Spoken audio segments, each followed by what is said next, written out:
We're here, and this is our Holy Rose podcast. And so also, we've come up with other names that have come out of our group. It's sponsored by the Ministerial Services Operational Team. And the other name they came up with today was? The Rob and Rachel Show. Yeah. Which we think are just going to turn into silly B-roll. We'll see if that happens. What everyone needs to know is that Rob is really running this thing, okay? And I'm just your trusty sidekick. That's what's going on. And I'm really excited because some people might not know that Matt Kimmons used to serve with us on the operational team of the Board of Ordained Ministry, worked for several years just doing incredible work as the secretary and keeping us all in line, and miss you terribly on the team, friend. But this was a dream that he had, this whole podcast. And we thought sort of at the end of last year, it was like dead in the water. And so I'm really grateful that Rob came on the team, and together we've been able to kind of pick up that. But this is your work, and we're just kind of running with it now. And so we're excited to interview you, kind of premiere you on the podcast, because it was your baby to begin with. Oh, stop it. I'm just excited to be here with you both Rob and Rachel. You guys are just such phenomenal leaders, and it's just a joy to work with you in the annual conference. So thanks for having me today. No, yeah. It means a lot. Yeah. All right. So we know that you are currently employed at the Children's Home, right? That's correct. Kentucky United Methodist Children's Home. And your title officially is the Chief Strategic Officer. That sounds fancy. It's fun. Is there an assistant to the Chief Strategic Officer? Are you looking for a role at the Children's Home? Always. Okay, we'll have to talk. We'll have to talk about that. So tell me, what do you actually do? Yeah, I get this question pretty frequently. My role is honestly just such a fun and amazing role for the Children's Home. So what I get to do is I get to essentially work with our president, CEO, all of our vice presidents at the Children's Home, as well as our board, to help us with, honestly, strategic planning, making sure that we're looking to the future and planning and positioning ourselves well as an agency. You know, the landscape for child welfare is just very difficult in the state of Kentucky. The state of Kentucky still ranks as one of the very worst states for child abuse and neglect. So, part of my task, I work here in our Nicholasville campus, which is very close to Wilmore. We also have a campus in Owensboro that I'm at every single week, as well as independent living complexes in Lexington, and our staff are spread all across the state. So part of my role is to help make sure that operations go smoothly across all these different programs, and to make sure that we're staying aligned with our mission and with our values. So that's kind of a sweeping explanation of what the Chief Strategic Officer does. Yeah, it sounds like a really big deal. Sounds like you're a really big deal, Kimmons. No. You are a big deal. What it means is there's a lot of messes to clean up some days, and at the end of it all, the thing that I love most is every single day I get to interact with some amazing people. We have some phenomenal staff. Between our full-time, part-time, and contract workers, we have over 150 staff at the Kentucky United Methodist Children's Homes. And every single day is an adventure. We're helping kids and families get the resources and support they need to be healthy. And that's really what it's all about.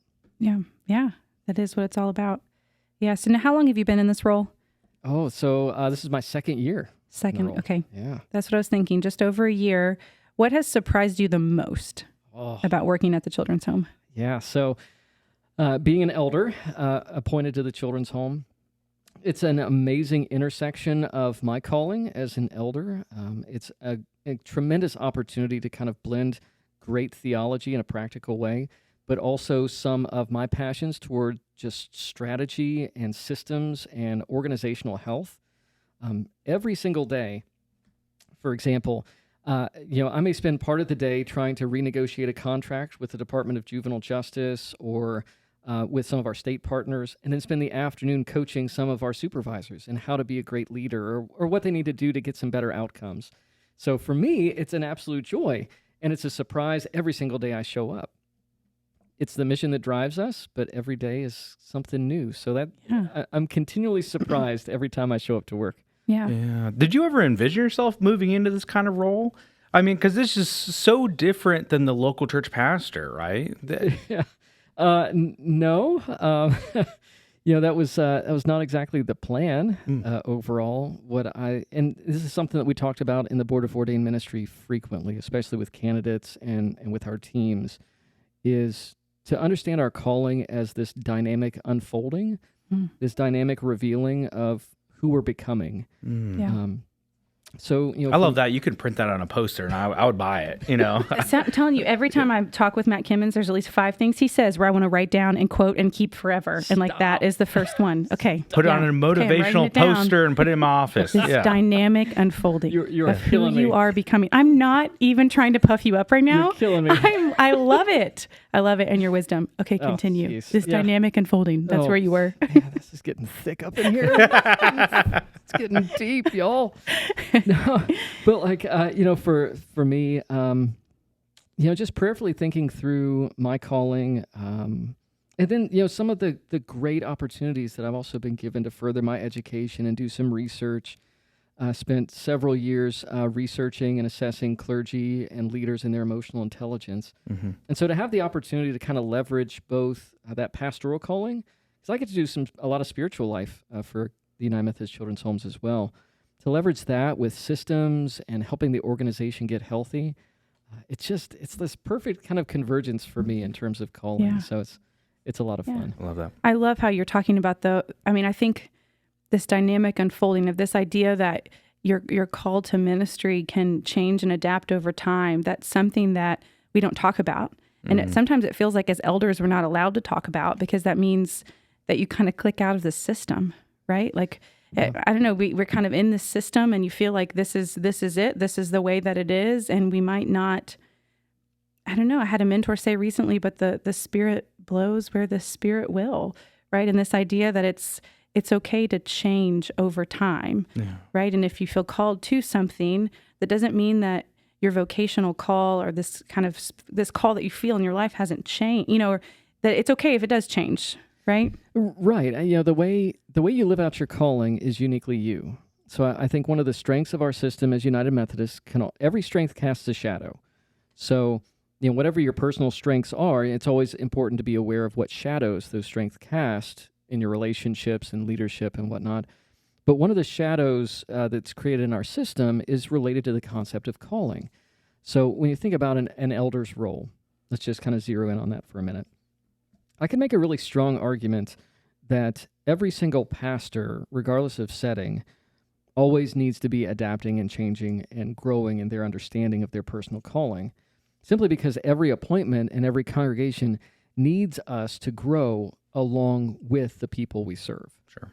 So that means I need to at least operate with enough self-awareness and enough kind of awareness of other people to say, okay, so I showed up here, I have a certain gift or certain skill set, a certain things that I'm comfortable doing, but now in this setting, in order for me to help lead better or to bring a healthier outcome, I've got to change. Like I've got to grow, I've got to adapt my understanding of what it means to be a pastor so that we can move forward together. Yeah. Is there someone that comes to your mind that encouraged you in that journey? Because I'm curious about that. Because, there's almost this permission giving that has to go along with our callings. And sometimes we cannot realize, hey, the core of who I am stays the same, but maybe that way that I show that beauty and justice and into the world can change from time to time. But if you're anything like me, and I may be projecting this on you, I need people to give me permission to do that, right? Is there somebody that did that for you or a group of people, or what did that look like?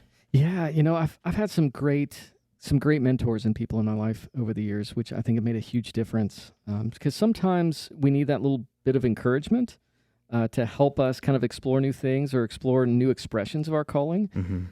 Sometimes we get to that place because things just fall apart and we realize that our toolbox no longer works to fix the problems that we're trying to fix, which can be a really painful place sometimes, but it can be every breakthrough usually begins with a breakdown of some kind.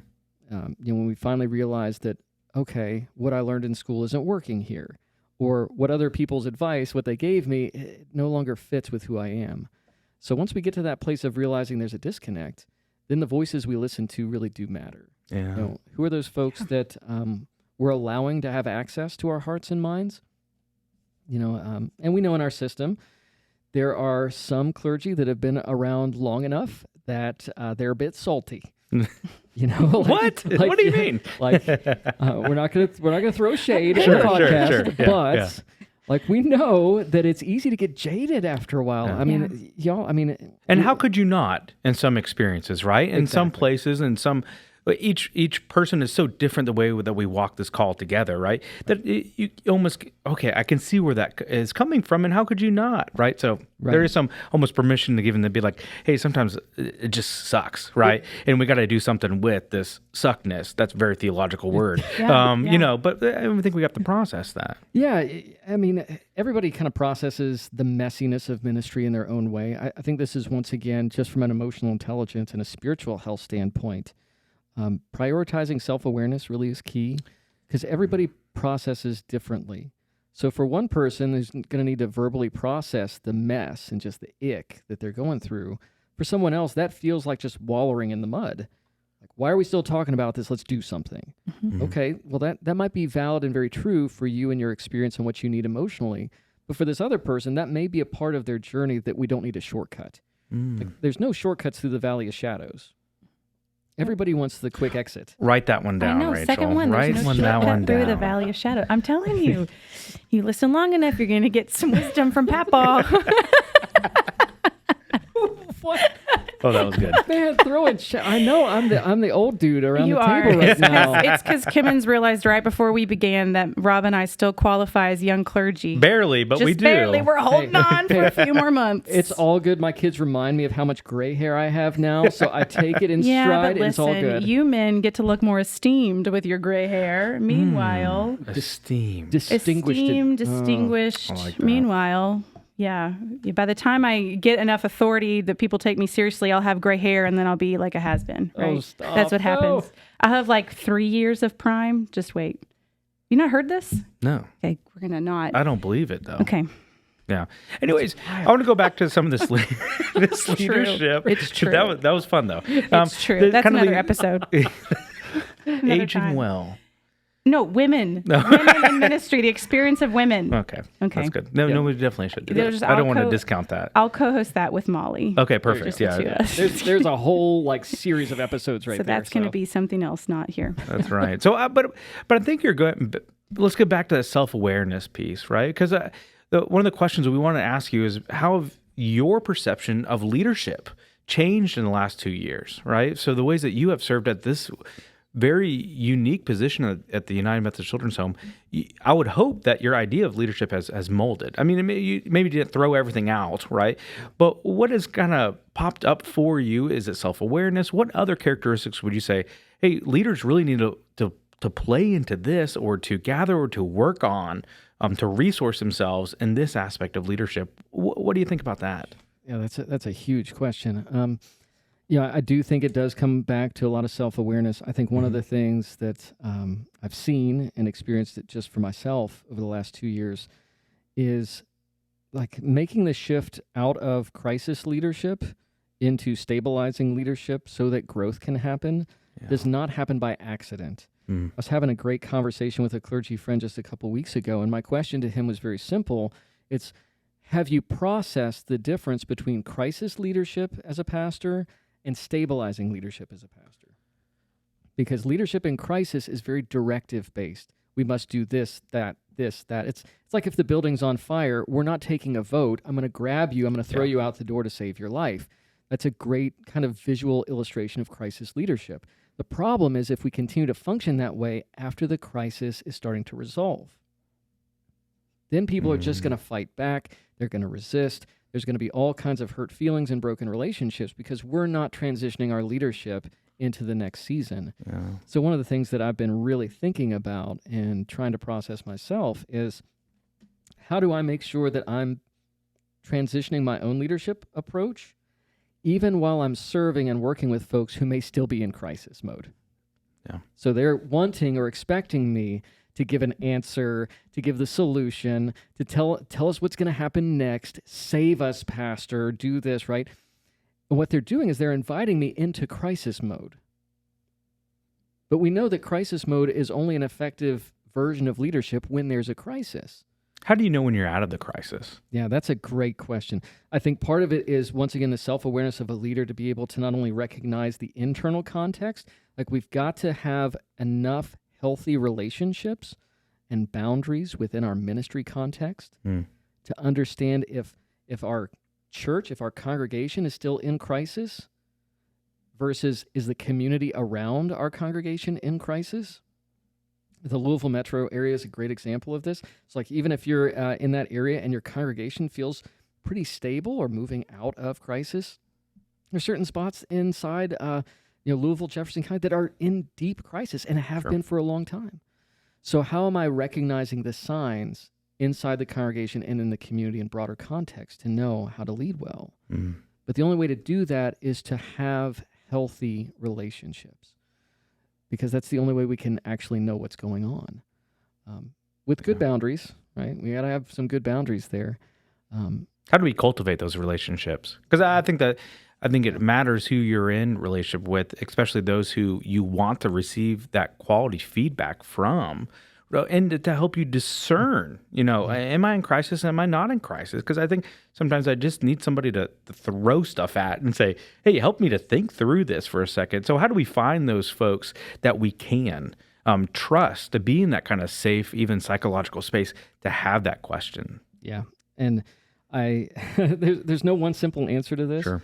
The question that I'll raise kind of in response to the question is, are we really clear on what emotional needs we're trying to get met by the congregations we serve? Oh. Like, are we really clear on what emotional need I'm trying to get met by these individuals? So I encourage like every clergy person, every leader, like not like, I know it's kind of cliche to say, but like, spiritual director, mentor, definitely a therapist, someone who is very trustworthy and a professional. If you are serving in any kind of leadership capacity, if you're pastoring a church, you are a professional. You're called, and you're also a professional in your field, in your area. That means as a professional, you need to prioritize your own health and wellness and well-being, right? If we're trying to process all of these things with the people we're serving with and alongside in a congregation, we're trying to get a set of emotional needs met by people in a very inappropriate way. Yeah. I feel like we see a lot of colleagues, and I'll just say from personally, we can get sucked into that, right? Because we do feel like I can contribute this way, or I'm going to receive feedback in this way, and it's not healthy, right? And we can catch ourselves in that moment saying, this is probably not appropriate. Personal, right? Like mea culpa moment, right? Yeah. So, having assessed a lot of, one of the breakdown moments for me, where I finally realized, like, I need to get some mentoring, some help. Like my toolkit is not working for me. So I was pastoring in a setting, and everything fell apart. Like everything that could fall apart started falling apart. And I'm looking around going, but I'm trying. Like, I'm trying hard. I'm doing everything I was told to do, and it's not working. And then to come face to face with my own emotional intelligence and what many of us as clergy leaders struggle with, which is lower independence, which really leads to people-pleasing tendencies. Yeah. So as long as folks are happy with us, as long as we're making people happy, and congregations are pretty good at this, okay? And you'll hear some of this language. Oh, Pastor, that was such a great sermon. You really fed my soul today. We even use that kind of language as though it's your role as the clergy person to make sure that everybody gets fed. Well, friends, you are not the spiritual golden corral of your congregation. Like, people are not... Write it down. Write that down. It is not your role on Sunday morning to fling open the doors, turn on the neon sign, and let folks scoop stuff off the buffet of your soul, and then they come back again next Sunday because they're hungry again. Like, once again, all that we're doing is we're trying to get our own painful helper needs, that people-pleasing, if I feel my need to be needed. So, to come face to face with that, I think is really key. That's one of the things that I continue to face down in my own leadership. But I think it's an opportunity. It's an opportunity for clergy leaders to have open and honest conversations with each other about, especially in this season as United Methodist pastors, y'all. Yeah. Like we've been through a lot of stuff. And while we are moving forward, the question lingers as to how do we move forward in a different, healthier way? Well, and how do we know when we're out of the crisis? Like, I feel like that's the question of like, yeah, I mean, like we collectively now, right? How do we know when, you know, and that awareness I think is so key. Open and honest conversation among our clergy colleagues and our, you know, leadership on all levels, right? Of processing, not necessarily trauma and grief and healing to move on, but I mean like the current moment and kind of collaborating for the future. I wanted to ask a follow-up question. Are you saying we should have 0 of our emotional needs met by our congregation, or to be aware of how?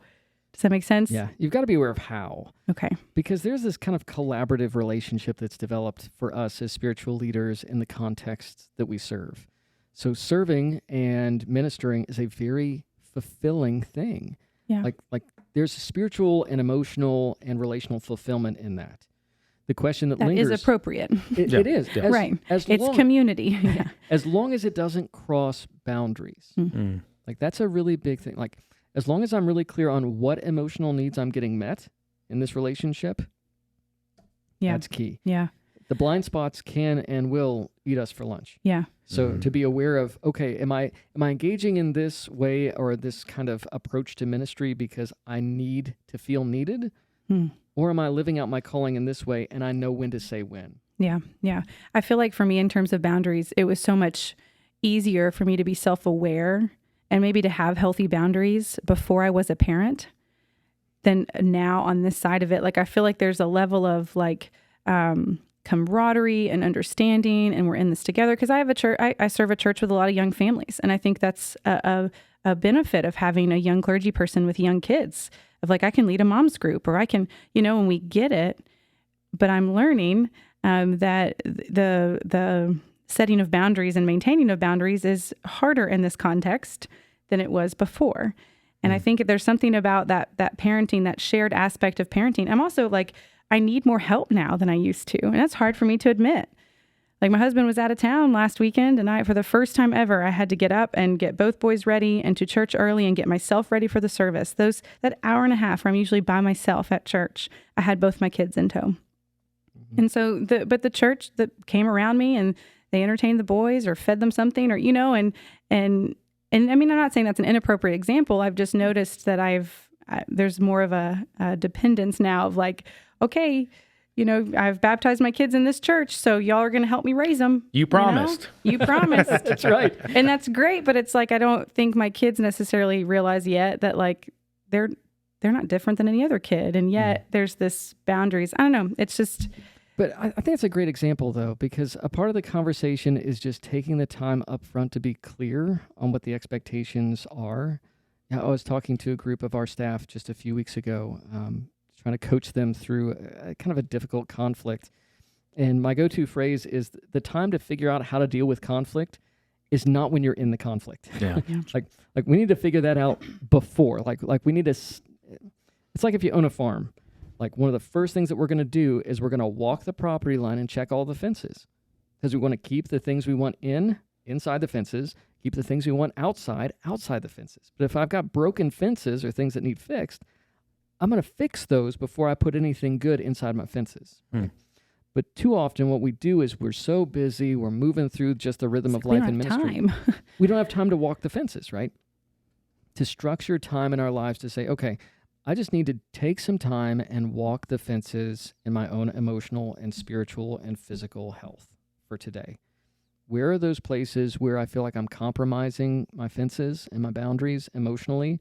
Like I'm getting some kind of emotional need met by a congregation member that, you know what, that's probably not appropriate. I need to back off there. There needs to be an extra kind of system in place, be it, you know, a conversation or an extra boundary there, so that doesn't turn into something that could be a bigger problem. They're the same thing spiritually. Like, it's easy to get in the rhythm of, well, I missed my devotion time today. Or, you know, sermon prep is going to have to count for Bible study for me this week, right? So, like, it's easy to get there, but that's kind of a broken down fence. So we got to see the fence for what it is, and then start figuring out the right way to mend it so that we have what we need. Yeah. I'm going to start using that phrase, walking the fences. It's I like another that. thing to write down. We're on number 4, at least. Another keep up. thing to write down. Put it in the show notes. Yeah, that's right. I was wondering if you'd be willing to share what it was like discerning or stepping away from the local church, and or what do you miss about serving in the local church? Yeah, that was it was really difficult. You know, I spent more than a decade in the pulpit, so preaching every single Sunday. I mean, there's a rhythm to that. There is a comfort to that for me. So even the process, I mean, there's an identity that's wrapped into that as well. Not just for me, but for my family too. You know, my wife's been, pastor's wife for more than a decade. My kids, growing up in the church as PKs, that comes with its own stuff. So stepping out of that system, I guess the best way to describe it for me, everyone's different, but it took time for me to appropriately grieve that transition. I mean, there's excitement. Like what I get to do is amazing right now. It's a lot of fun and it's exciting every day. But every transition needs a grieving because people don't resist change. They resist loss. Like we try to manage change, but the reality is when people push back, they're not pushing back because you want to change something. They're pushing back because they feel like they're going to lose something. And I know for me personally that if I don't take time to acknowledge what I feel like I might be losing or what might be going away, then it's very possible for me to resist maybe some really good things that are on the horizon because I'm not letting go and transitioning the way I need to. So that was a multiple month process for me. And sometimes I still process it. I get to travel and speak at a lot of churches and preach on Sunday mornings, which is a lot of fun, but it's different. Yeah. It's not like being embedded as the pastor inside Christian community. Yeah. You don't know the people as well that you're preaching to. Exactly. But I think that's probably the biggest challenge and opportunity at the same time. There's a danger in equating what we do with who we are. And I think that's a lifelong struggle for all of us who say yes to the calling of ministry, but it's not unique to us either. I meet a lot of folks who are doctors or lawyers or educators or folks in a variety of fields. It's easy for what we do to define us to such an extent that when we stop doing it, we feel lost or adrift. So there has to be something deeper than just the function of ministry that defines us. So I think that's been a big part of my process. That's really good. Yeah. Thank you.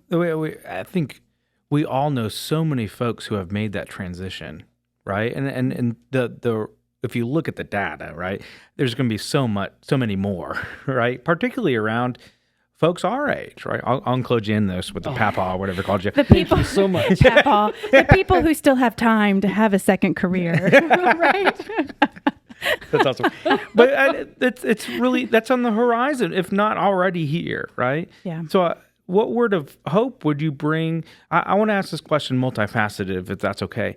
What encouragement you want to bring to people who are not, I want to say still in the trenches, because I don't want to demean any of those who have, their calling just looks different, and that's A-okay, right? And that's a good thing. I think we need to continue to embrace who we are now, and also I try to break it down in seasons, right? This is what I'm called to do in this season. Right. I'm always called to be this kind of person, but this is what it looks like professionally too for me. And also, what does the world need to see from the church? I think it's leaders that do that, and leaders that can still live out their call in different fields and different areas. And the mission of the children's home is still a part of the church that Rob and I serve, right? That's that kind of partnership. Sorry, I didn't mean to cut off your question. It's an extension. No, I think it's absolutely the right. The world needs to see that. So for both, because kind of the small print of our podcast is both the Rachel and Rob show is part of that. And then the other one is, encouragement for pastors who want to give up on a Monday morning, right? Who just want to throw in the towel. So what would you say to people who are still in that pulpit every Sunday morning, who are still with their people every single day throughout this, in that kind of pastoral local church ministry? I want to ask you what encouragement you bring to them, and then if that's any different to those who have stepped away or who are discerning to step away from that, to take on a different kind of look on life. Sure. I think there's going to be overlap on this one. Yeah. For our clergy who are in the pulpit every single week and in the trenches, the main bit of encouragement that I think we all need to hear is just to simply embrace all those emotions when they come. You know, we have to stop with the self-shame. Like it is okay if on a Monday morning you wake up and say, I can't do this anymore. I'd rather go work at Walmart or whatever it is for you that seems like an escape. Like instead of feeling shame or, oh my goodness, I shouldn't think this way, or, you know, a good pastor wouldn't feel like this on Monday morning. Stop with the self-shame and just simply sit with that for a minute. And let's just sit with it and say, what is this feeling trying to teach me right now? What is this trying to teach me? Because it could be that I've been running for so long, I don't even realize that half of the fences are broken. So now there are no boundaries. So I'm running like crazy and exhausted. So then the first time I take a breath, exhaustion feels like I just need to escape this because I'm so exhausted. The only way to get relief is to escape. Yeah. So the same advice or encouragement that I give to folks, whether it's in a congregation or in another expression of ministry, is no matter what we do, don't just run from something. Make sure we're running toward where we want to be. Yeah, tell me more about that. That's good. I like that. A lot of times when we're in a difficult place or a painful spot or at exhaustion, or we're dealing with just really tough stuff in the local church or any expression of ministry, the gut human emotion is like fight or flight, right? And when we feel like we can't fight and we don't want to freeze up, we just want to get out. We want to get away from that painful thing, from that difficult place. And often what I'll notice is that folks will just start this pattern of running. Even if it's not physically running, like requesting an appointment move, you can still run while being physically present. Sure. Like you just disconnect and you're no longer as present, no longer as vulnerable, no longer as open, no longer as willing to connect with folks. Self-preservation mode. Bingo. So like in those moments, to just be honest and say, what is it I'm trying to run away from? Because I don't want to spend my life running from things. I want to run towards what God is calling me to run toward. And sometimes it means that we're in difficult appointments that aren't very healthy. Okay? If that's where you're at today, then let's reshape our expectations of what you can expect in your experience in that appointment. That appointment is not going to be rainbows, butterflies, unicorns, everybody singing Kumbaya and saying, yay, pastor. Let's change our expectations so that our emotions don't get wrapped up in some unhealthy projection that's not reality. That's right. So let's stop trying to run from things and start prioritizing running toward health. And that's the other thing, is no matter what context we're in, we'll only bring health if we are healthy. Like it's that simple, but it's also that difficult. Yeah. I can't expect to bring health into the relationships or the programs at the children's homes if I'm not prioritizing my own health at the same time, my emotional health, spiritual health, physical health. It's really important. It is. When we show up, and I tell all of our new hires this and all of our supervisors, my only hope and my only prayer for anyone who comes to embrace the mission and the joy of working at the children's home is this. Whether you're with us for a few months or for the rest of your life, by being with us, you'll be the healthiest, best version of you by the time it comes for you to transition into something else. That's my only hope and prayer. I want you to be the healthiest, best version of you. And I feel like that's true for all of us, no matter what our ministry setting is. Yeah. I love that. Yeah, me too. That's good. That's a good prayer. Write it down. It is a good prayer. Yeah. This has been such a fun conversation, and I so appreciate you sitting down with us. And it has been such a delight to see this kind of I hope this podcast for our side is a kind of a launch point from your dream, right, that you had. And this has been so much fun for us. And one of the things that we added, I don't know if this was on your original plan or not, was a part that we're really calling the Holy Roast. And so this is the part where we're going to roast you for a little bit. You're a leader in the hot seat, and we're going to ask you a series of questions. They're fun. We don't want you to really think about it. We just wanted to shoot it off. And of course, we stole this from other podcasts, but we're going to claim it as our own. I think it was Brene Brown. I'm pretty sure. That's okay. Brene Brown can also sponsor us. I would Contact love us, to. Brene. Yeah. Bring it on. Hey, I'm ready to be roasted. That's right. Thanks for having me. Yeah, I'll ask you a series of questions, and first one that comes up, we'll let you know. All right, what are you reading right now? Ooh, Leadership on the Line. Leadership Online. Who wrote that? Ron Heifetz. That's right. Great book. Great book.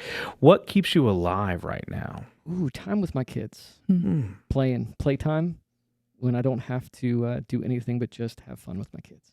Love that. Listening to Taylor Swift with your kids. Yeah. Yeah. Jamming out to Taylor Swift on the car rides to school. Oh, yeah. Love it. I wish we listened to too much kids songs. Truck Wheels on the Bus. tunes? Does she have a version of Wheels on the Bus? No. It could make it bearable. All right, the 5 things that are on your nightstand right now. Ooh, a bottle of water, my watch collection. Collection. Yeah, I got into watches. I just love it. It's just I don't know. It's a weird quirk, I guess. My phone charger, a audio monitor because I have a 4-year-old, and unmonitored 4-year-olds can cause havoc. Yeah. I lost count. How many is that? I think that's 4. Yeah. So the 5th. I don't know. It depends how many watches you got on that, collection or not. But we'll check that as one. So, Okay, yeah. that's one. What else is on? That's almost it. That's it. Yeah, like my nightstand's pretty uncluttered. That'd be pretty full nightstand, depending on how big it is. I mean, like you got all those watches to take off. There's just a couple of them. It's not that many. We might need to lower that number because no one's been able to name 5. Yeah. Hey, I got to 4. I don't know if really you're a pretty good. messy human being. You could have 5 things on there. Yeah. Yeah. Anyways, well, what's your favorite way to unwind after a long day? Ooh, probably TikToks. What? Yeah. Did not expect that. Yeah, that's a just good left field. mindless TikTok scrolling. Yeah. Do you have a theme? What's your algorithm look like on your TikTok feed? It is bizarre. Like it goes anywhere from like dogs and cats to like music artists to like epic fails. Like it's so bizarre. So if like any TikTok execs are watching, I'd love to know what you're doing with that algorithm because it's weird. Is there a person just programming back? Oh gosh, this guy's But yeah. Okay. So picture with me, you're up to bat and you have your walk-up song. What would that walk-up song be playing for you? Oh, okay. This one I might have to take a second to think about. We'll give you a little bit. Because like no joke, like my playlist is like absolutely crazy. It's a whole bunch of different stuff. I'm gonna go with U2 with Streets of No Name. Ooh. That's a good one. You want to sing a little bit part for us? Absolutely not. Okay, that's fine. That's fine. That's awesome. Well, this has been so much fun. Thank you for being with us, and I think it's been hopefully a good conversation, not only for fellow clergy leaders here in the Kentucky Conference, but for those all across, right, that have made their way from a strange TikTok algorithm brought you here to this podcast. We are glad you're here, and so thank you so much for sitting down with us. Thanks for having me. Kimmons. Thanks. Yep.